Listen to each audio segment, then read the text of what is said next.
Kw'izina rya Data n'irya Mwana n'irya Mutima Mweranda, amen. Bene wacu dusangira urugendo rugenda mu ijuru, ndabaramukije mw'izina rya Yesu Kristu, nitugire Kristu. Dusabikanya ijambo ry'Imana riri muri Bibiliya mu gitabo ca Yakobo ku kigabane cyaho cya 4, duhera ku karongo ka 6 tumaririze ku karongo ka 12. Ijambo ry'umutwe tubandanya kwisunga riravuga ngo ukunga ubumwe mu bavukana. Mbere irasubiriza mu bwiza bwayo, kuko hari iri jambo ngo Imana iragwanya abishima ikaraba ryiza abicisha bugufi. Nimugamburukira Imana rero, nimugwanye ishitani nayo izobahunga. Nimwiyegereze Imana nayo izobegera. Nimusukure iminwe yanyu mwabacumuzi, nimutyorore imitima mwebwe mufise imitima ibiri. Nimurabe ubube gito bwanyu mugandare, murire agatwengo kanyu gahinduke amarira, akamwemwe kanyu gahinduke amaganya. Nimwicishe bugufi imbere y'Umukama, nawe azobaninahaza. Nimureke kudodoberezanya bene wacu. Uwudodobereza mwene wabo canke uwumucira urubanza abadodobereje itegeko, kandi abaciriye urubanza itegeko. None rero iyo uciriye urubanza itegeko, ntuba uwukurikije itegeko, ariko uba ubaye umucamanza waryo. Ubushinga itegeko ari we mucamanza ni umwe musa, niwe ashobora gukiza no kwica. None uri iki wewe ucira urubanza mugenzawe? Bene wacu muri Kristu Yesu, iri ni jambo ry'Imana, dushimiye Imana. Alleluya, amen. Alleluya, alleluya, alleluya, amen, amen. Bana b'Imana, naratanze, hariho umwanya ntatanze ijambo ry'Imana kubera sinzi yene muri kuri computer byagenze, canke se umwana akaba yari yabigize kutariko. Mbaye gusubiremo rero iyi nyigisho kuba narayitanze, ariko twarazirikanye ku iki kigabane cya 4 kuva ku karongo ka mbere twaragejeje ku karongo ka 6. Niho rero tugiye kubandaniriza. Ijambo ry'umutwe riravuga ngo ukunga ubumwe mu bavukana. 6 rero haravuga ngo mbere irasubiriza mu bwiza bwayo, kuko hari iri jambo ngo Imana irasubiriza mu bwiza bwayo. Imana isubiriza mu bwiza bwayo babandi baba bayubashe. Abubaha Imana, abakorera Imana by'ukuri, Imana irabasubiriza mu bwiza bwayo, ikabagirira neza, ikabaha itunga, kuko Imana nitanga, bavuga bati itanga inka n'imirima n'amafaranga irayatanga, ibintu byose rero, kuko ibintu byose byo ngaha mu isi byose ni iby'Imana. Hari igihe twibabura twumva ko ari iby'iwacu, ariko si iby'iwacu, ni iby'Imana, kuko Imana yishatse mu munota umwe irabikora ikabira uwundi. Turabandanya twumva iryo jambo. Imana ivuga ngo Imana iragwanya abishima ikaraba ryiza abicisha bugufi. Alleluya, amen. Ngo Imana iragwanya abishima. Uko n'ukuri bana b'Imana, hari igihe abantu bishima, hari igihe abantu biyemera, ariko Imana ikakwihorera ukiparatura yamara umwanya, yashakira gukubita hasi, abantu bakagutwenga, abantu bakisekera. Ariko iyo wubaha Imana, hano nyene niko bavuga ngo Imana, murantunga gato, ngo Imana iragwanya abishima. Imana iranka abishima, iragwanya abishima. ikaraba ryiza abicisha bugufi. Imana ikaraba ryiza abicisha bugufi. Imana ikagirira neza umuntu yitwara neza. Imana ikagirira neza ujya afata ibyiwe akabifata akabijyana kwa muganga kuraba abarwayi cyane, akagirira neza abagowe. Ariko umuntu arashobora kwirata akiparatura akishyira hejuru, ariko Imana ikamwihorera, mugabe yakorotse akoroka nabi. Rero twige kwicisha bugufi, twige kwitonda, twige kugendera ku mategeko Imana ishaka. Imana yo mu ijuru iduhe gutahura cyane. Indwara avuga ngo nimugamburukire Imana rero, nimugwanye ishitani nayo izobahunga. Imana Yakobo aratubwira ngo tugamburukire Imana, twumvire Imana, tugwanye ishitani nayo izoduhunga. Bana b'Imana, ntabwo ari ibintu bikomeye cyane mu kugamburukira Imana, ntabwo ari ibintu bihambaye kugamburukira Imana. Tuzi ko Imana ivuga ngo ukunde mugenzi wawe nk'uko wikunda wowe nyine. Bisigura ngo ukunda mugenzi wawe ni uko umenya neza ko mugenzi wawe arayibusa kandi nawe uri kuramenya injya, ugavuga uti no erega hariho n'umuntu ashobora kwisonzesha kugira afate aronke ibyo afashisha abandi cyane, yishyire mu mwanya w'abababaye.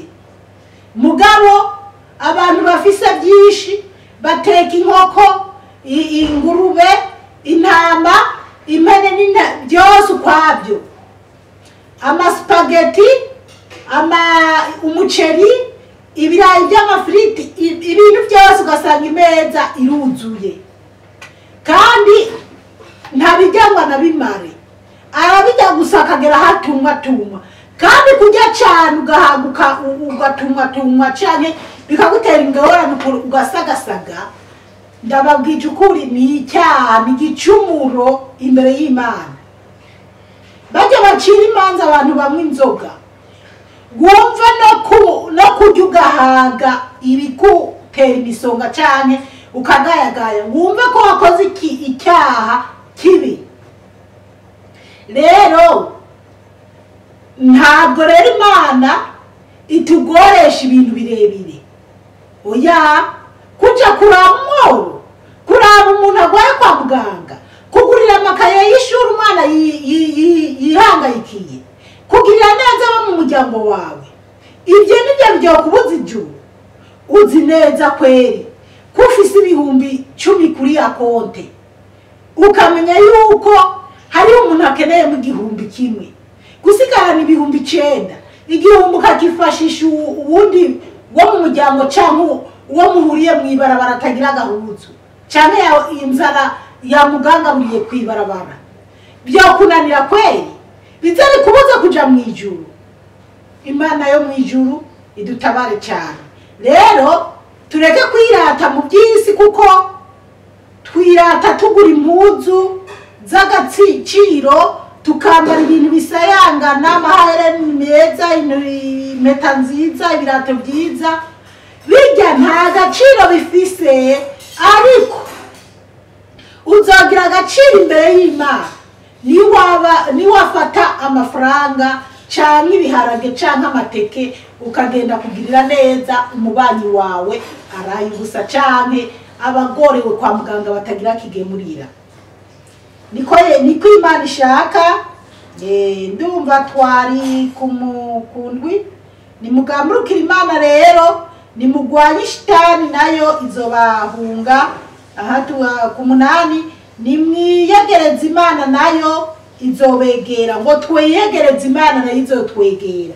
None gasha utiyegereje Imana ukishinga kwiyegereza Satani, kwiyegereza Satani naho murabizi nukwigira iby'isi irahindisha.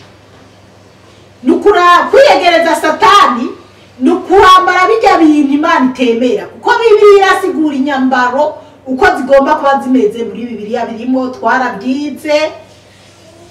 Rero siko kwambara amabere ngo yatwarire hejuru cyangwa amatako hejuru ngo wiyegereze Imana. No, ntabwo Imana ikubona watwariye amatako hejuru cyangwa amabere hejuru cyangwa inda hejuru. Murazi ko ubu hari ibyadutse abantu bambara nk'agapira kakagira hano agapataro cyangwa akajipo hepfo, umukondo ugasigara out ni Icyongereza, ni out mbega mu Kirundi umukondo ugasigara hejuru. Rero murazi ko ubu bamwe baca bashiramo n'amaherena hanyuma kugira umuntu abone ko abantu babone ko warose n'amaherena yo gushira ku mukondo. Abandi nabo sigaye mbona no mu Burundi wacu nyimba muzontera amabuye ntumbatse, no mu Burundi wacu abantu baba mama babyaye sigaye mbona bariyanditse ku matako bambara ukuntu kugira abantu babone ko ku matako yabo banditse kutuntu ku mubiri. Ariko kujya no kuyegereza Imana, nyamara urabe nimba ko kuri kurashaka kwiyegereza Imana, inzira urimo by'ukuri, inyambaro, imyitwarire ufise imbere y'Imana. Nimusukure iminwe yanyu mwabacumuzi, nimutyorora imitima mwebwe mufise imitima ibiri. Ngo nimusukure iminwe yanyu, intoke zanyu mwabacumuzi mwe, mwabacumuzi. Gucumura, intoke zicumura mu buryo bwinshi. Hari intoke zicumura ziriko zirica abantu, intoke zicumura ziriko ziratanga ishyano cyangwa isumu, intoke zicumura ziri mu busambanyi, intoke zicumura ziriko ziriba. Mbega ya maboko tuyakoresha ibintu byinshi. Nubwo bavuze ati sukura iminwe yanyu, bisigura ko dusukura n'imitima n'imibiri yose n'amaguru atujana kuyiba cyangwa mu busambanyi cyangwa tujana gukora ikibi. Rero dusukure iminwe yacu, dusukure imitima yacu, dusukure n'imibiri yacu, twame turi beranda cyangwa turi beza imbere y'Imana. Ntidushobora kuba beranda 100% kuko na Bibiliya iravuga ngo umweranda nyamweranda rirenga cumuye kangahe. Umugabo urabe ibicumuro urimo cyane, urabe ibyiza uri kurakora, uri kuriyegereza Imana gute. Imana ikubona mwiki ngo Imana igirira neza babandi bicisha bugufi. Ntabwo Imana izokugirira neza uri kurigira ibyo wishakiye byo mu isi, uri kurajana n'ibyisi. Telefone ikirakubesha ngo byonyene izi telefone ziraducumuza cyane, kubera hariho abantu usanga bariko barerekana ati jewe fise touch cyane ngo afise aga telefone kagahinda. Je ndumvise mu Burundi gwariyo ngo aga telefone ngo kagahinda, ngo nagahinda ngo fise aga telefone ngo kagahinda. Mana yanje ndababwiza ukuri, jewe ntaratangura ibintu by'Imana narigeze kubaho ngaha muri Australia. Je ntunzi nama nguri simu y'amadolari 30 kandi abandi bafise amasimu y'igihumbi, ibihumbi bingahe. Je nize kugura telefone igize kugira mpama WhatsApp kubera nari maze kubona ko byorohera guhamagarana nabo muri Afrika. Nayo ubundi nayikundira nari nifitiye aga telefone k'amadolari 30. Sukuyemera rero mugabo ubu ndakora nguri telefone irengeje amahera 1000 cyangwa 1000 kubera ko mba nkeneye ibivise capacity nini kugira nshobore gukora ubutumwa hajemo ibintu byinshi. Ariko mu byukuri atari ijambo ry'Imana noba ndiko ndakora, sishobora konona amafaranga yanje ngo ndiko nagura ama telefone y'ibihumbi amajana. Kubera iki rero mugasanga ziriko ziraducumuza. Umukobwa agiye mu busambanyi kubera umuhunga mwemereye telefone y'ibihumbi amajana 3 ya touch kugira abandi bakobwa babone ko afise touch cyane. Umufiase wiwe atashoboye kuyimugurira, mwereke ko yarose fiase afise cyane boyfriend afise amahera, mugurira ibyo ashatse byose, amusokoresha mugirira byose. None uko n'ukwiyegereza Imana, uko n'ukwiyegereza shitani, ntabwo ari kwiyegereza Imana. Raba rero ibyo guteranya n'Imana bireke, ariko sindababwiye ngo nimukagure amatelefone meza zimbye bivanye n'umufuko wawe, uragurira telefone nziza. Ariko umunsi uzogura telefone y'amamiliyoni canke y'ibihumbi amajana, uzi neza ko abana ba mwene wanyu babuze amahera yo kuja ku ishuri, uzi neza ko bene mwene wanyu canke mu miryango canke umubanyi wawe yabuze amahera ya minerivare y'abana biwe ku ishuri canke yabuze amahera yo kwa muganga, nukuri ubizi Imana izobikubaza pe. Rero raba neza, ntujane n'ibyisi ngo wishime bikubuze kuzoja mu ijuru. Imana yo mu ijuru iduhe gutahura cyane.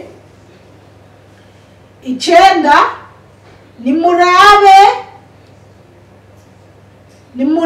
nimurabe ububegito bwanyu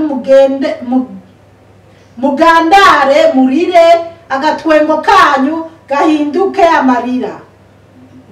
Mwumvise bana b'Imana ngo turabe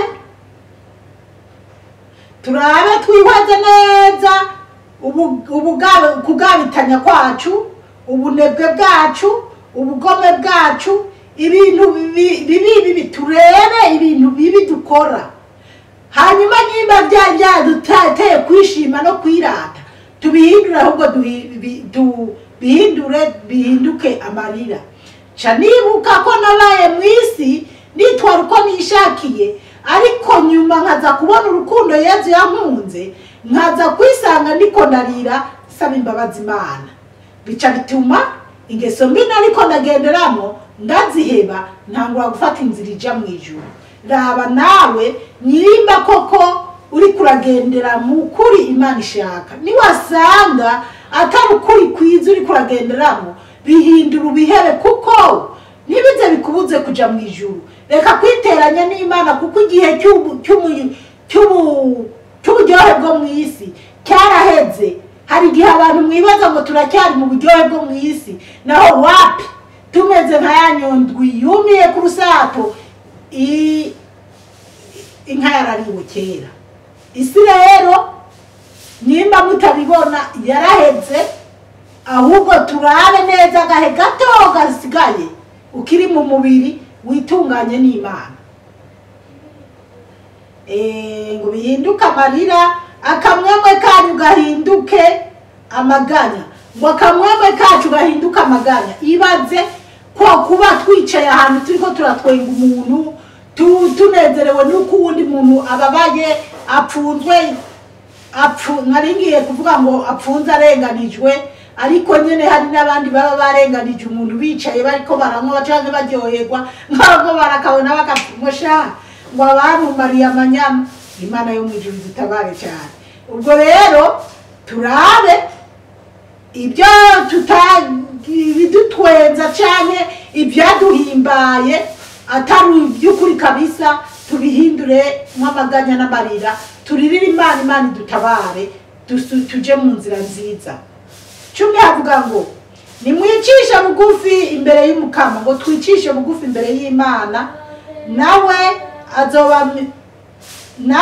azobaninahaza. Ngo Imana ngo nitwicisha bugufi, Imana izotuninahaza. Uko nukuri bana b'Imana, iyo wicishije bugufi imbere y'Imana ukagira tundi twose tunezereza Imana, Imana irakuduza, Imana irakugirira neza, ukibaza ati ibi bintu nibiki, kubera Imana byose ni iby'Imana. Wewe rero ugirirane, ibuka Yobu ingene yahangayitse, mugabo Imana ikongera ikamuduza. Haleluya, amen. 11 nimureke kudodoberezanya bene wacu. Ngo umva Yakobo rero navuga ngo nimureke kudodoberezanya bene wacu. Urumva urukundo Yakobo dukunda, mu gihe tuzi neza ingene tudodoberezanya, turadodoberezanya, ibyo nimeze nk'uwabivuze. Udodobereza mwene wabo canke umucira urubanza, udodobereza mwene wabo canke umucira urubanza. Ibaze kudodobereza ni benshi muri iki gihe bariko baradodobereza bene wabo, abantu benshi barapfunzwe barenganywa, abantu benshi bari kunyagwa barenganywa. Mana yo mwijuru, Imana yururuka idutabare cyane. Ahandi hoho ibintu mwisi birakomeye, abantu benshi mu mitima yabo harimo akarenganyo ko kwa, ariko ngira namwe benshi murabibona, haba mu bihugu byacu, haba hirya no hino mu babanyi, mu kibano, murabona ko ibintu byo kudodoberezanya, ibintu bya ruswa birishe, nibyo byononye isi cyane, nibyo bigiye gutuma Yezu agaruka gutwara ishengero. Rero niyo azasanga kuko byarenze, ibyo nibyo Yezu azoziramo. Ndaba neza rero ntihagire ikizotuma usigara. Aba adodobereje itegeko, reka nsubiremo, nimureke kudodoberezanya bene wacu. Udodobereza mwene wabo cyane umucira urubanza, niho naringeze, aba adodobereje itegeko kandi aba aciriye urubanza itegeko. Udodobereza mwene wabo, wowe mwene wanyu mwambitse urubwa kandi agiye guhanwa arenganywa, wowe nyene uraciye urubanza urenze kw'iryo tegeko, wowe nyene ni wowe umuciriye urubanza. None wowe wumva imbere y'Imana bizokorohera? None rero iyo uciriye urubanza itegeko ntuba ukiri ukurikiza itegeko. Urumva birasobanutse, ariko uba ubaye umucamanza waryo, ngo wowe nyene uba ubaye umucamanza waryo, kuko wagirije mwene wanyu intebe bishushe, waciriye urubanza rutari rwo mwene wanyu, uramushoye imbere y'abacamanza kandi uramwemeje ko ari we yibye kwa naka, kandi kumbure hari n'igihe ari wowe uba wibye, canke uremeje ati yamara ibijena nabibonye n'amaso yanjye, canke uyu ati uyu ku kazi nakora neza, atonda isaha yishakiye, wowe nyene umuciriye urubanza, arirukamwe, canke aratawe mu gasho, canke aranyazwa itongo, aranyazwa utwiwe imbere y'Imana. Wowe wumva amaherezo yawe imbere y'Imana urwo rubanza weho ruzokugendera gute? Rero turabe, tureke kudodoberezanya, tureke gucira imanza bene wacu zitarizo, tureke itegeko ryo nyene riba ari ryo rizoca imanza canke ribe ari ryo rica imanza. 12 uwushinga itegeko ari we mucamanza. Ngo uwushinga itegeko ari we mucamanza ni umwe musa, niwe ashobora gukiza no kwica. Ngo niwe ashobora gukiza no kwica, ariko ni Yezu Kristo. Yezu Kristo niwe ashoboye, cyane niwe azoca imanza, niwe ashoboye kwica, niwe ashoboye no gukiza. Turabandanya. None uriki wewe ucira urubanza mugenzi wawe? Yakobo aranatubaza ngo none wowe uriki ucira urubanza mugenzi wawe? Jewe ndiki ncira urubanza mugenzi wanje? Wowe umwe wese ni nahiwe kwiraba, ariko turabe nkuko iri jambo ry'Imana ryari rikomeye cyane, canke rirakomeye cyane, kuko dutangura tubona ukunga ubumwe mu bavukana. Rero mu bavukana narigeze kubivuga iby'ukuntu mu muryango ibijyanye n'amatongo. Rero bana b'Imana turabe ingene tugomba kwitwara, twamubwishime muri ijambo ry'Imana, twamubwishime, tureke kwirata, tureke kudodobereza abagenzi bacu, dusukure iminwe yacu, tureke guharika. Twarabonye mwi audio ya mbere kuri iki kigabane cya 4 aho twarabonye muri ipfuza, ariko ni muro. Anyway, birananiye kwirirwa ndasubiramo kuko odiri kuyihuta, ariko twabonye ko gusharika nakibonyemo ibintu byo guharika. Tureke rero guharika, abagabo bacu canke abagore bacu, kuko n'abagabo n'abagore baraharika. Dutinye ibintu biduteranya mu muryango, dutinye ibintu biduteranya mu kibano canke biduteranya n'abandi bantu. Imana yo mu ijuru, bana b'Imana, tube hafi cyane kandi duhe gutahura neza. Ubwo tugejeje ngaha, umukama Imana bayezagire cyane, mwarahezagiwe n'Imana. Ku izina rya Data n'irya Mwana rya Mutima Mweranda, amen. Turagusenga Yesu, turakuninaza.